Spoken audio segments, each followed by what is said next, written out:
বর্তমান যে অমানবিক পরিস্থিতি, আহত করে আক্রান্ত করে অজ্ঞান করা হয়েছিল যে বাংলাদেশকে অমানবিক এই রাষ্ট্র থেকে মানবিক রাষ্ট্র বিনির্মাণ করার জন্য উই ওয়ান্ট জাস্টিসের যে স্লোগান আমাদের ছাত্র জনতা তুলেছিল, এই স্লোগান বাস্তবায়নের জন্য ইসলাম ছাড়া বাকি আর কোনো মানুষের তৈরি করা মতবাদের দ্বারা সম্ভব হতে পারে না। বাংলাদেশ জামাত ইসলামী মুখের কথার মাধ্যমে শুধু সোনার বাংলার সোনার মানুষের কথা বলে না।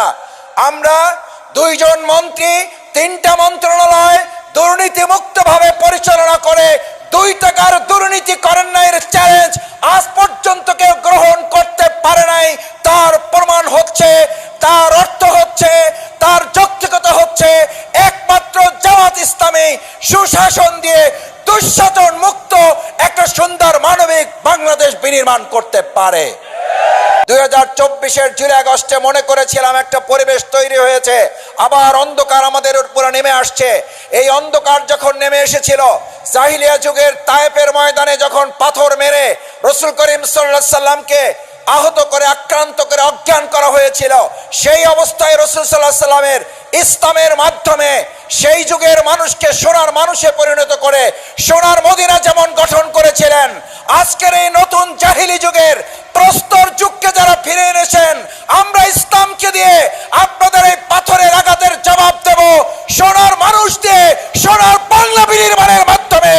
বাংলাদেশকে যদি কোরআনের দেশ করতে হয়, বাংলাদেশকে যদি ইসলামের দেশ করতে হয়, তার জন্য যদি হযরত ইব্রাহিম আলাইহিস সালামের মতো আমাদের ত্যাগ এবং কোরবানির পরীক্ষায় উত্তীর্ণ হতে হয়, আর তার জন্য যদি সেই অগ্নি পরীক্ষায় আমাদেরকে সহযোগিতার জন্য এক আল্লাহ ছাড়া দুনিয়ার আর কাউকে না পাওয়া যায়, তাহলে আজ এই জনসমুদ্রের কাছে জানতে চাই, আমরা এক আল্লাহ ছাড়া আর কারো সাহায্য কি আমাদের দরকার হবে?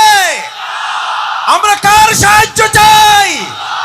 কার সাহায্য চাই? একবার সেই আল্লাহকে আমরা ডাক দিতে চাই। আমরা সবাই আল্লাহকে একবার ডাকতে চাই, আল্লাহ আল্লাহ।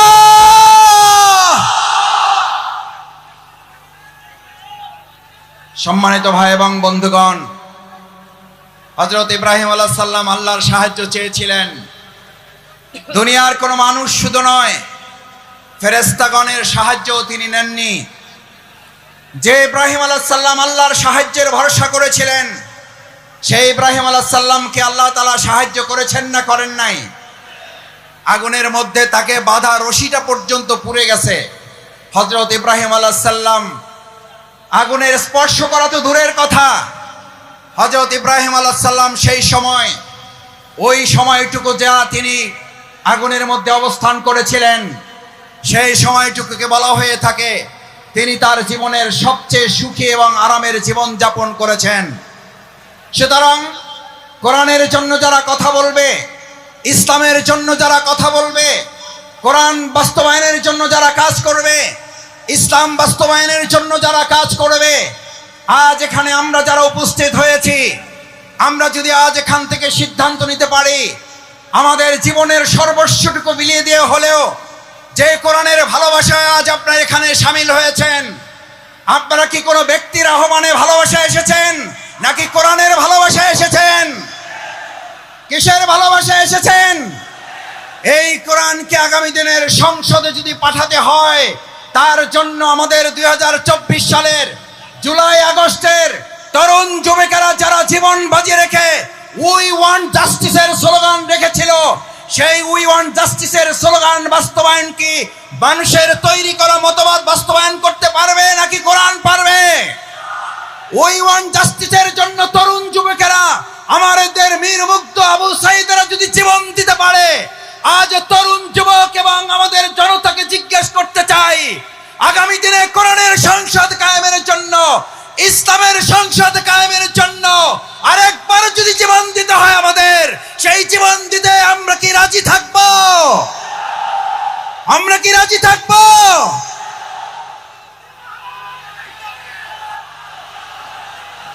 সম্মানিত ভাই এবং বন্ধুগণ, আল্লাহ সুবহানাহু ওয়া তাআলা মহাগ্রন্থ আল কোরআনে আমাদের জন্য উল্লেখ করেন, আল্লাহ তাআলা আমাদের জন্য উল্লেখ করেন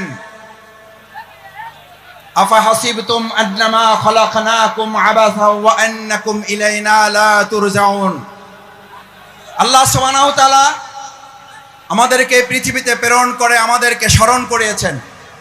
তোমরা কি মনে করো যে তোমাদেরকে এমনিতেই অর্থহীনভাবে, টার্গেটলেস, এইমলেস, গোল শূন্য, কোনো উদ্দেশ্যহীন ভাবে তোমাদেরকে আমি পৃথিবীতে প্রেরণ করেছি? ওয়া ইলাইনা লা তুরজাউন, অথচ তোমাদেরকে তোমাদের কাজ সম্পন্ন করে কি আবার আমার কাছে ফিরে আসতে হবে না? আমাদের সম্মানিত ভাই এবং বোনেরা, আমার পর্দার আড়ালের মা ও বোনেরা যারা আছেন, এখানে আজ যারা উপস্থিত হয়েছি, আমাদেরকে কথা ভালো করে মনে রাখতে হবে। আজ এখানে আমরা যে কোরআনের ভালোবাসা এসেছি, সেই কোরআন আমাদের উপরে তিনটি মৌলিক দায়িত্ব অর্পণ করেছে।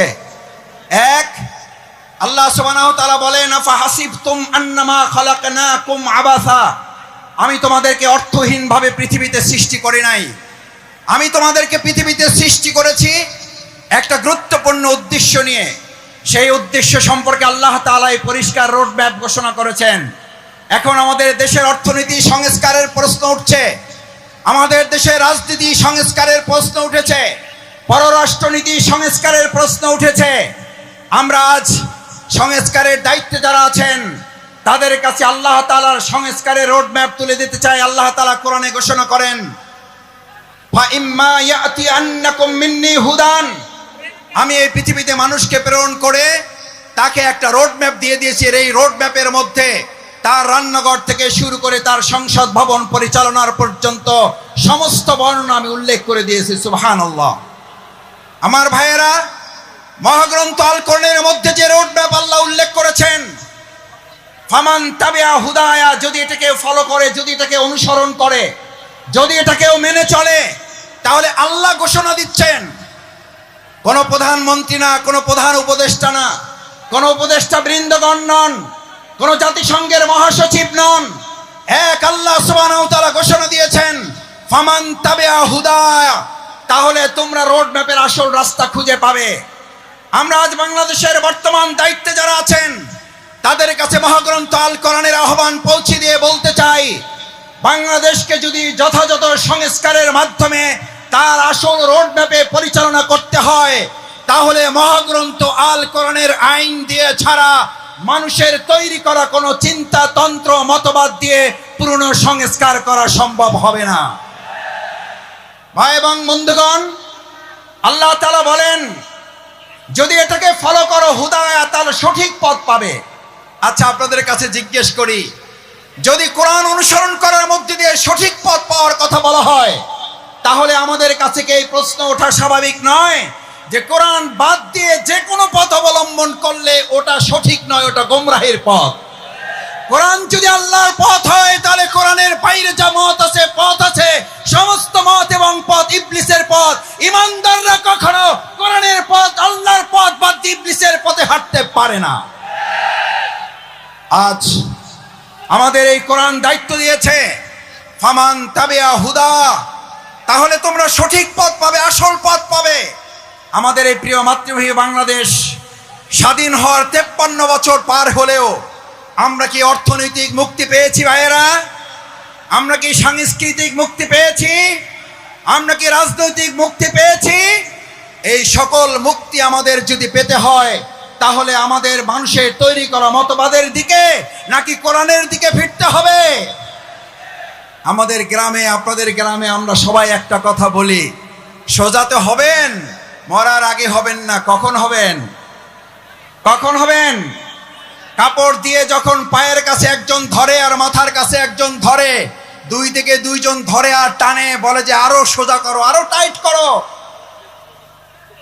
ভাইয়েরা, মরার পরেই যদি আমাদের সোজা হতে হয়, চোখে যদি দেখতে পাই যে আমরা সোজা হচ্ছি এবং আমার সন্তানরা আমাকে টাইট করে বেঁধে সোজা করছে, আজ আমার সমস্ত পেকুয়াবাসী, বাংলাদেশের প্রান্ত থেকে যারা এখানে এসেছেন, আমরা আহ্বান জানাই, আসুন, মরার পরে যদি সোজা আমাদের হতেই হয়, তাহলে জীবিত থাকতেই আমরা সোজা হয়ে আমাদের বাংলাদেশকেও সোজা পথে পরিচালনার জন্য আর কোন মত এবং পথ নয়, কোরআনের পথেই বাংলাদেশকে আমরা সোজা করে পরিচালনা করব ইনশাআল্লাহ।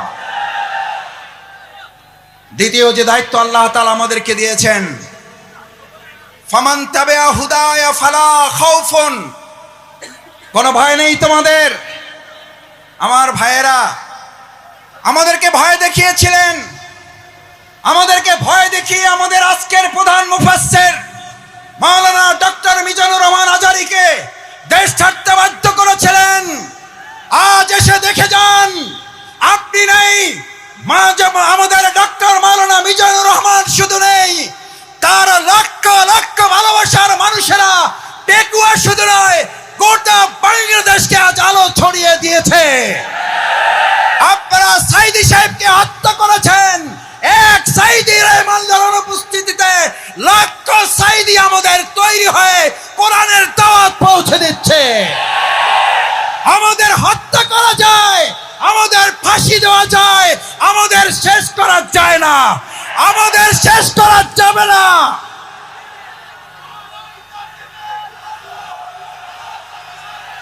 সম্মানিত ভাই এবং বন্ধুগণ, সম্মানিত ভাই এবং বন্ধুগণ,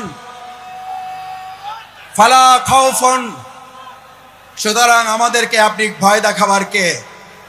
যারা আমাদেরকে ভয় দেখিয়েছেন, 17 বছর এই বাংলাদেশের 18 কোটি নাগরিককে আপনারা ভয় দেখিয়েছেন। শেষ পর্যন্ত আপনারা ভয় দেখাতে দেখাতে এতটা ভয় পেলেন যে আপনারা দেশের জেলখানায় পর্যন্ত জায়গা হলো না, আপনাদেরকে দেশ ছেড়ে পালাতে হলো। আল্লাহ তাআলা নিশ্চিত করেছেন, ফালা খাউফুন, তোমাদের ভয় পাওয়ার কোনো দরকার নেই, কারণ যারা আল্লাহকে ভয় করে তাদের দুনিয়ার আর কাউকে ভয় করতে হয় না, বরং গোটা দুনিয়া তাদেরকে ভয় করে। ফালা খাউফুন আলাইহিম ওয়ালা হুম ইয়াহজানুন। আল্লাহ সুবহানাহু ওয়া তাআলা শুধু ভয়ের ব্যাপারে আপনাকে নিশ্চিত করে নাই, আল্লাহ তাআলা বলেন, আমার এই ভয়ে যদি তোমরা উত্তীর্ণ হতে পারো, এক আল্লাহকেই যদি ভয় করতে পারো, কোনো গুলি বন্দুককে যদি তোমরা ভয় না করো, তাহলে আমি আল্লাহ তোমাদেরকে এবার দ্বিতীয় নিশ্চয়তা দিচ্ছি, ওয়ালা হুম ইয়াহজানুন, তোমাদের আর কোন রকম দুশ্চিন্তা, উদ্বেগ, উৎকণ্ঠায় ভুগতে হবে না। আলহামদুলিল্লাহ, বিগত 15 বছর আপনারা ত্যাগ এবং কোরবানি, নির্যাতন, নিপীড়নের মুখে থেকেছেন। এই পেকুয়াবাসী, এই চট্টগ্রামের বন্দরের নগরীর মানুষেরা জীবন বাজি রেখেছেন, কিন্তু কোনো গুলি বন্দুক ফাঁসির কাছে আমাদের ভাইয়েরা মাথা নত করে নাই বলেই আজ আল্লাহ তাআলা উদ্বেগ, উৎকণ্ঠা এবং স্বস্তির মধ্যে আমাদের এই সুন্দর একটা প্রোগ্রামের আয়োজন করার তৌফিক দিয়েছেন। এটা কার পুরস্কার? কার পুরস্কার? আমাদের পূর্ণ পুরস্কার এখনো আমাদের হাতে আসে নাই। আমাদের আসল পুরস্কার আল্লাহ ঘোষণা করেছেন, বিসমিল্লাহির রহমানির রহিম, ইযা জাআ নাসরুল্লাহি ওয়াল ফাতহ, যখন আল্লাহর সাহায্য এবং বিজয় আসে। কার সাহায্য? কার?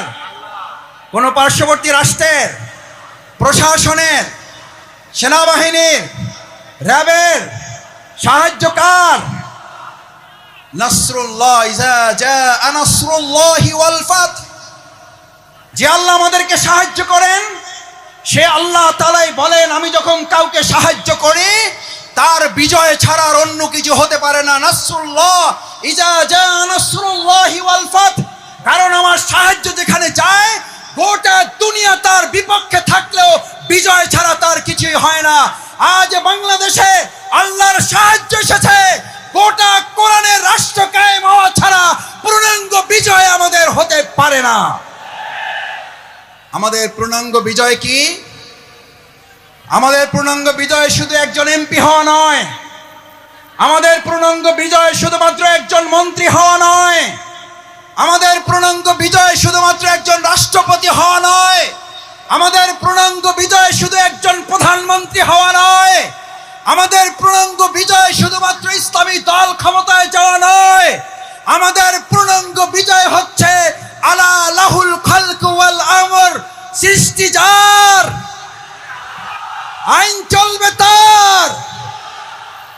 আমার ভাইয়েরা, সৃষ্টি যার, আইন চলবে তোমার। আইন চলবে কার? আইন চলবে কার? বাংলাদেশ আজ সেরকম একটা সুন্দর কল্যাণমূলক রাষ্ট্র বিনির্মাণের জন্য এখানে যারা এসেছেন, কোরআনের প্রেমে যারা বসেছেন, কিসের উপরে বসেছেন এটা চিন্তা করেন নাই। আপনার মাথার উপরে ফ্যান আছে, লাইট আছে, বাতাস আছে, নাই চিন্তা করেন নাই। আজ এখানে যারা এই কোরবানি পেশ করে কোরআনের ভালোবাসায় সমবেত হয়ে গায়ে গা লাগিয়ে লক্ষ লক্ষ জনতা এখানে হাজির হয়েছেন, এই লক্ষ জনতা যদি আজ একটা আহ্বান এখান থেকে নিয়ে যেতে পারেন, রাসূল করিম সাল্লাল্লাহু আলাইহি সাল্লাম এরকম মজলিসকে সামনে রেখে আমার মুসল্লিয়ানে কিরামগণকে উদ্দেশ্য করে, এই জামানাকে উদ্দেশ্য করে রাসূল করিম সাল্লাল্লাহু আলাইহি সাল্লাম সাহাবীদেরকে স্মরণ করালেন। দুর্ভোগ হচ্ছে সেই মানুষের জন্য, ভালো করে খেয়াল করুন, দুর্ভোগ হচ্ছে সেই মানুষের জন্য, দুর্ভোগ হচ্ছে সেই মুসলিমের জন্য, দুর্ভোগ হচ্ছে সেই কোরআন প্রেমিকের জন্য যে আল্লাহকে ভুলে গিয়ে নিজেকে নিয়ে ব্যস্ত হয়, যে আল্লাহকে ভুলে গিয়ে নিজেকে নিয়ে ব্যস্ত হয় এবং সে নিজেকে নিয়ে ব্যস্ত হতে গিয়ে দুনিয়ার সব কিছু থেকে বঞ্চিত হয়ে যায়। আমরা কি দুনিয়া থেকে বঞ্চিত হয়ে নিজেকে নিয়ে ব্যস্ত হব না আল্লাহকে নিয়ে ব্যস্ত হব? আমার ভাইয়েরা আসুন, আজ সেই কারণে রাসূল করিম সাল্লাল্লাহু আলাইহি সাল্লাম বললেন, আব্দুল্লাহ ইবনে মাসউদ হাদিসটি বলে আমার কথা শেষ করে, আব্দুল্লাহ ইবনে মাসউদ রাদিয়াল্লাহু তাআলা আন قال رسول الله صلى الله عليه وسلم ويقولون ما لا يفعلون। তোমাদের মধ্যে এমন একটা সময় আসবে, কোরআন শোনার লোক থাকবে, কোরআন জানার লোক থাকবে, কোরআনের আলোকে সে হয়তো পথ চলার কথাও বলবে, ইয়াকুলুনা মা লা ইয়াফআলুন, কিন্তু কোরআনের আলোকে সমাজ এবং রাষ্ট্র পরিচালনার লোক পাওয়া যাবে না। ওয়ায়াফআলুনা মা লা ইউমারুন, আবার কিছু কাজ করলেও কোরআনের পূর্ণাঙ্গ রূপ বাস্তবায়ন হবে না। আজ এখানে যারা আছেন, আমরা কি কোরআন বাস্তবায়নের জন্য সবাই রাজি আছি ইনশাআল্লাহ? সবাই কি রাজি আছি ইনশাআল্লাহ? আল্লাহ মেহেরবানি করে হাতগুলো আপনার আরশের আজিমের ক্যামেরায় এগুলো তুলে নিয়ে কাল কিয়ামতের দিন কোরআনের কর্মী হিসাবে আমাদেরকে নাজাতের জন্য, জান্নাতের জন্য আপনি কবুল ও মঞ্জুর করুন। আল্লাহ এই আয়োজনকে বাংলাদেশের জন্য কবুল করুন, কোরআনের সংসদের জন্য আয়োজনকে কবুল করুন, কোরআনের রাষ্ট্রের জন্য এই আহ্বান আয়োজনকে কবুল করুন। সম্মানিত ভাই এবং বন্ধুগণ, আসুন আমরা আমাদের প্রধান মুফাসসিরে কোরআন হযরত মাওলানা ডক্টর মিজানুর রহমান আজারি হাফিজাহুল্লাহর কিছুক্ষণের মধ্যে আপনাদের সামনে কথা বলবেন। আমরা দোয়া করি অন্যান্য উলামায়ে কেরামগণ আরো কথা বলবেন।